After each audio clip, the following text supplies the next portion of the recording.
नमस्कार दोस्तों, कैसे हैं आप लोग। उम्मीद करता हूं आप लोग सब अच्छे होंगे। आप देख रहे हैं अपना YouTube channel MS Competent Point 9456। मैं आपका दोस्त स्वागत करता हूं आपके अपने प्लेटफॉर्म पर। दोस्तों, आधुनिक इतिहास लगभग अंतिम पड़ाव पर है और हम भारतीय गवर्नर जनरल वायसराय और बंगाली गवर्नर जनरल को नज़र में रखते हुए 3 क्लास अभी तक ले चुके हैं।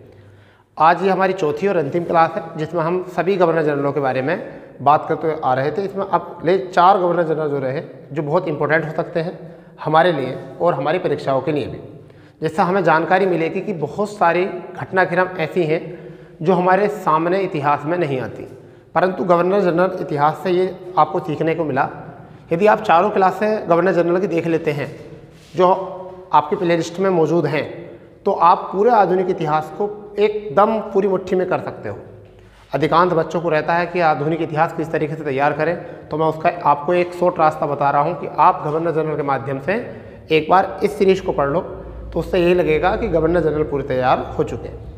हम बहुत जल्दी एक सेशन लेने वाले हैं, यानी कि शायद कल ही हम एक सेशन लें। उसमें हम जितनी भी घटनाक्रम आधुनिक इतिहास में हुई हैं और 1947 तक जितनी घटनाक्रम हुई हैं उन हम सभी का एकदम एक वीडियो बनाएंगे, जिससे कि आपको उन घटनाक्रम के बारे में आराम से पता चल जाए।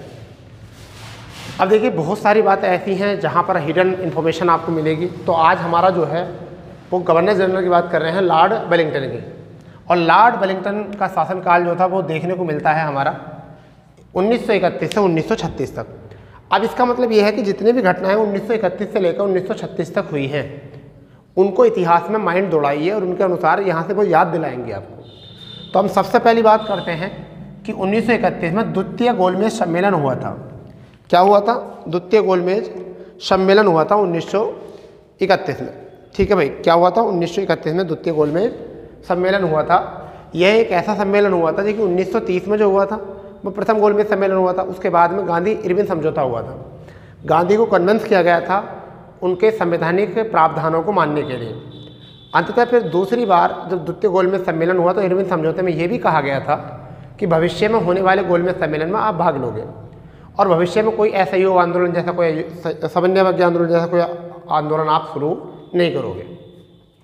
इस बात पर गांधी जी हो चुके हैं कन्विंस और वो तैयारी करते हैं द्वितीय गोलमेज सम्मेलन में जाने की, परंतु वहाँ जाकर सांप्रदायिक मामले को लेकर जो है विवाद हो जाता है और जिससे गांधी जी उस चीज़ पर कन्विंस नहीं होते। अंततः एकमात्र अधिवेशन यही था जिसमें कांग्रेस ने प्रतिनिधित्व किया था। ये एकमात्र ऐसा आपका अधिवेशन था। इधर दलितों की तरफ से जो गए थे वो गए थे BR अम्बेडकर। उदारवादियों की तरफ से जो गए थे जयकर गए थे।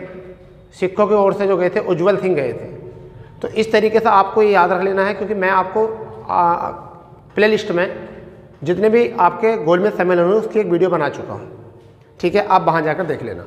अब इसमें क्या हुआ था कि इसमें जब गांधी जी लौट कर आए तो गांधी जी से जनता निराश थी, एक उम्मीद थी, परंतु गांधी जी ने कहा कि जो ध्वज आपने हमें सौंपा था मैंने आपके उस ध्वज को झुकने नहीं दिया। चलिए, वो बात आप जाकर उस लिस्ट में देख सकते हैं। इसमें एक घटना जो है बहुत इंपॉर्टेंट, वो क्या है? 1932 में घटना घटी थी। इनके समय पर IMA की स्थापना की गई थी। भारतीय जो आपका है IMA, जिसे हम क्या कह सकते हैं, भारतीय सेना अकादमी, यानी कि इंडियन मिलिट्री अकादमी। इसकी स्थापना कब की गई थी? देहरादून में की गई थी 1932 में। कई बार एग्जाम में क्वेश्चन पूछा गया है, यहाँ से क्वेश्चन कई बार पूछा गया है ये कि कहाँ से है।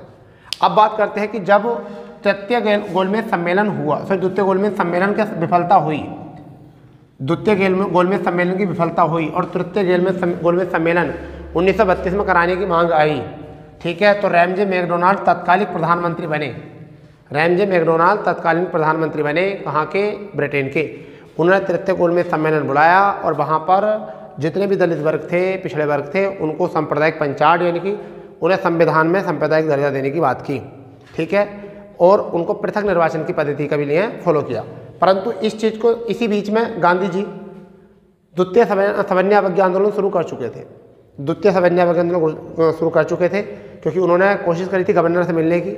इरविन के बाद जो गवर्नर आए थे उनसे मिलने की कोशिश की, परंतु वो क्या हुए, उन्होंने मिलने से इनकार कर दिया और उन्होंने क्या करा, द्वितीय समन्वय आंदोलन शुरू कर दिया। उसी के चक्कर द्वितीय समन्वय अवज्ञा आंदोलन के चलते जो है गांधी जी को गिरफ्तार कर लिया गया और गांधी जी जो है वह यरबदा जेल में जो है वहाँ पर आराम कर रहे हैं एक तरीके से। गांधी जी को खबर मिलती है कि तृतीय गोलमेज सम्मेलन में दलित वर्गों को सांप्रदायिक अवार्ड या सांप्रदायिक पंचाड़, कम्युनिस्ट अवार्ड जिसे कहते हैं, ऐसी कुछ प्रथा दी गई है। गांधी जी ने उस चीज़ का किया विरोध। गांधी जी ने उस चीज़ का क्या करा, विरोध।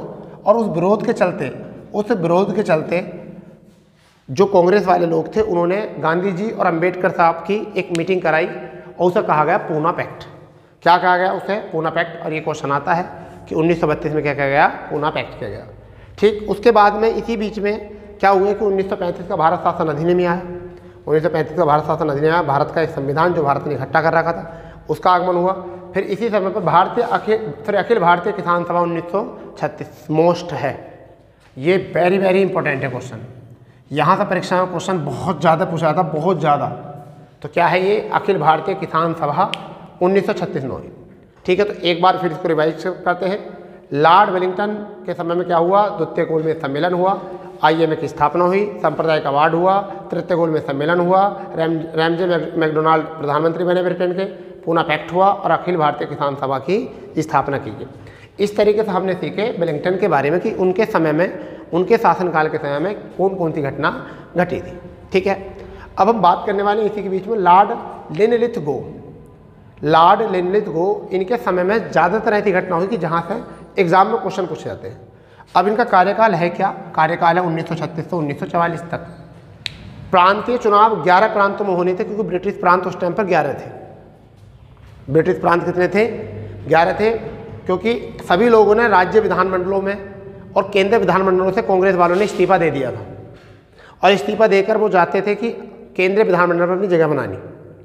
और जब प्रांतों में चुनाव हुआ तो उनमें से 11 प्रांतों में कांग्रेस ने बढ़ चढ़कर भागीदारी ली और 8 प्रांतों में अपनी सरकार बनाई। 8 प्रांतों में अपनी सरकार बनाई। 2 प्रांतों में मुस्लिम लीग ने अपनी सरकार बनाई, बंगाल और सिंध में। पंजाब में सबसे बड़ी पार्टी के रूप में उभर कर आई मुस्लिम लीग, परंतु सरकार ना बना सकी, क्योंकि सरकार जो बनी वो कम्युनिस्ट पार्टी, उदारवादी दल, इस तरीके से साझा सरकार बनी मिलकर। परंतु सबसे ज़्यादा सीटें जो आई थी वो किसकी आई थी? वो आई थी मुस्लिम लीग की। इस तरीके से 11 प्रांतों में से 8 प्रांतों में जो है अपना दबदबा बनाने में कामयाब हो गए। कौन? कांग्रेस वाले। यही समय था कि द्वितीय विश्व युद्ध शुरू हो गया। इन्हीं के समय में थोड़ी सी दुर्भाग्य वाली बात हुई कि 1937 में जो है प्रांतीय चुनाव हुए थे। मैं आपको यहाँ डेट लिख देता हूँ, 1937 में जो हुए थे प्रांतीय चुनाव हुए थे। परंतु इसी के 1-2 साल बाद क्या हुआ? 1938 की थोड़ी बात कर लेते हैं। यहाँ पर 1938 में हरिपुरा अधिवेशन हुआ, जहाँ पर सुभाष चंद्र बोस को जो है कांग्रेस का अध्यक्ष बना दिया गया। सुभाष चंद्र बोस को कांग्रेस का अध्यक्ष बना दिया गया। और त्रिपुरा संकट जो हुआ वो ये हुआ कि यहाँ पर क्या था कि यहाँ पर भी सुभाष चंद्र बोस जो है वो जीत जाते हैं और एक कांग्रेस के अध्यक्ष रूप में उभर कर आते हैं। परंतु इनके जो विरोधी विपक्षी खड़े थे वह थे पट्टाभी सीतारामैया, जिनको सपोर्ट कर रहे थे गांधी जी। अंततः उनकी हार को गांधी जी ने वास्तविक हार बताया अपनी। और जब गांधी जी की वास्तविक हार देखी तो कांग्रेस वाले लोगों को सभी को दुख हुआ इस चीज़ का।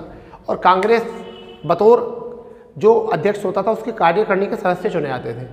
तो कार्य करने के सदस्य चुनने के लिए गांधी जी को अपॉइंट किया सुभाष चंद्र बोस ने कि आप अपनी मर्जी से जो है सदस्य चुन सकते हो। अंत गांधी जी ने बिल्कुल इनकार कर दिया। उन्होंने कहा कि ये मेरी हार, मेरी व्यक्तिगत हार है।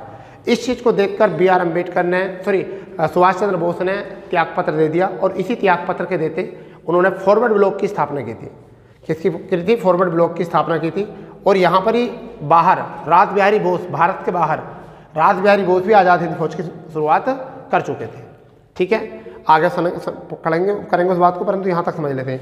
यही समय था द्वितीय विश्व युद्ध का।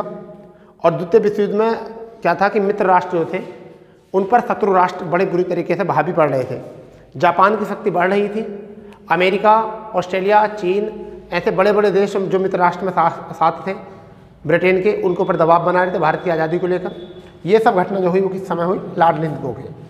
और इसी समय पर क्या हुआ कि सुभाष चंद्र बोस जो है ये सब कुछ छोड़कर जो है भारत से पलायन कर गए। क्योंकि वो चाहते थे अंतर्राष्ट्रीय स्तर से ब्रिटिश सरकार पर दबाव बनाना कि भारत के अंदर रहकर तो आज़ादी लेनी है, परंतु उन्हें लग रहा था कि यदि अंतर्राष्ट्रीय स्तर से दबाव बनाया जाएगा तो शायद हम जल्दी ही आज़ाद हो जाएंगे।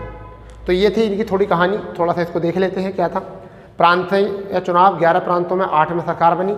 द्वितीय विश्व युद्ध के समय इन्हीं के समय पर हुआ था, यानी कि समाप्त नहीं हुआ था, शुरू हुआ था 1939 से 45 तक हुआ। वैसे हरिपुरा अधिवेशन इन्हीं के समय पर हुआ। त्रिपुरा संकट इन्हीं के समय पर हुआ। आज़ाद हिंद फौज की स्थापना भी इन्हीं के समय पर हुई। फॉरवर्ड ब्लॉक की स्थापना भी इन्हीं के समय पर हुई। और सुभाष चंद्र बोस ने भारत से पलायन जो किया वो यहाँ से ही किया था। ठीक, इतनी बात आपको समझ में यहाँ से आ चुकी होगी। अब इसमें कोई दोहराई वाली बात नहीं है। ठीक है भाई, चलिए आगे देखते हैं आगे क्या कंडीशन है। आगे आते हैं लॉर्ड वेवेल। कौन आते हैं? Lord Wavell. और इनका शासनकाल जो रहा वो 44 से 47 तक रहा। सबसे पहली बात यह कि CR फार्मूला प्रस्तुत किया गया 1944 में, किसके द्वारा? सी राजगोपालाचारी द्वारा। ये एग्जाम में बहुत ही ज़्यादा क्वेश्चन आने वाला है। ठीक है, एग्जाम में बहुत ज़्यादा क्वेश्चन आने वाला है। ठीक है, इन्हीं के समय पर मैं आपको कह सकता हूँ, इन्हीं के समय पर जो है भारत छोड़ो आंदोलन जो था इनके समय पर शुरू हो गया था। लॉर्ड लिनलिथ के क्या है, भारत छोड़ो आंदोलन इन्हीं के समय पर हो गया था। लॉर्ड लिनलिथ के समय पर क्वेश्चन आता, जिस समय पर भारत छोड़ो आंदोलन चल रहा था उस समय पर भारत में गवर्नर जनरल कौन थे? तो वो कौन थे? लॉर्ड लिनलिथ को। बात करते हैं चलो बेबल की। तो बेबल का जो शासनकाल था वो 44 से लेकर 47 तक था। CR फार्मूला यहाँ पर प्रस्तुत किया गया, जिसे हम राजगोपालाचारी की रिपोर्ट कहते हैं। बेबल योजना कह सकते हैं या शिमला समझौता कह सकते हैं 1945 में। बेबल योजना या शिमला समझौता इसे कह सकते हैं 1945 में। परंतु सारी बातें करने के बाद क्या हुआ? ब्रिटेन में सरकार चेंज हुई। ब्रिटेन में सरकार क्या हुई? चेंज हुई। और ब्रिटेन में सरकार चेंज होने पर 42 के समय पर मैं थोड़ी बात बता दूं पुरानी, कि क्या हुआ? ब्रिटेन में जब सरकार चेंज होती है तो वहाँ पर क्या करते हैं, वह क्रिप्स मिशन भारत में भेजते हैं। ठीक है, और क्या होता है? कैबिनेट मिशन से अंतरिम सरकार गठन करने का काम करते हैं। उसी से रिलेटेड जो है वो क्या है आपका? Cabinet mission. कैबिनेट मिशन का आगमन हुआ कब? 1946 में। कैबिनेट मिशन के अंतर्गत क्या किया गया? भारत में संविधान, आंतरिक सरकार या संविधान सभा गठन किया गया। तो यहाँ पर गठन किया गया संविधान में, यानी संविधान सभा का और आंतरिक सरकार का।